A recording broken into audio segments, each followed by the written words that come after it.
SDPI നേതാവായിരുന്ന KS ഷാനെ കൊലപ്പെടുത്തിയ കേസിലെ പ്രതികളുടെ ജാമ്യം റദ്ദാക്കണമെന്ന് പ്രോസിക്യൂഷൻ. ഹർജിയിൽ പ്രതികളുടെ വാദം അടുത്ത മാസം 3-ാം തീയതി ആലപ്പുഴ അഡീഷണൽ സെഷൻസ് കോടതി കേൾക്കും. SDPI ജില്ലാ നേതാവായിരുന്ന ഷാനിനെ കൊലപ്പെടുത്തിയ കേസിലെ 11 പ്രതികൾക്കും നേരത്തെ ജാമ്യം കിട്ടിയിരുന്നു.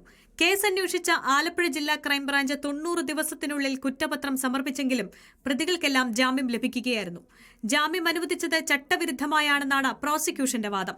കേസിൽ മുൻപ് ഹാജരായ പ്രോസിക്യൂട്ടർമാർക്ക് വീഴ്ച പറ്റിയെന്നും സർക്കാർ നിയമിച്ച പ്രത്യേക അഭിഭാഷകൻ PP ഹാരിസ് വാദിച്ചു. കേസ് ഏപ്രിൽ 3-ാം തീയതി കോടതി വീണ്ടും പരിഗണിക്കും. ഈ ഹർജി കൂടി തീർപ്പാക്കിയതിനു ശേഷമേ ഷാൻ വധക്കേസിന്റെ വിചാരണ ആരംഭിക്കുകയുള്ളൂ. അധികാരമില്ലാത്ത ഉദ്യോഗസ്ഥനാണ് കുറ്റപത്രം സമർപ്പിച്ചതെന്നും അതുകൊണ്ട് കുറ്റപത്രം റദ്ദാക്കണമെന്നുള്ള പ്രതികളുടെ ആവശ്യം കഴിഞ്ഞ മാസം കോടതി നിരാകരിച്ചിരുന്നു.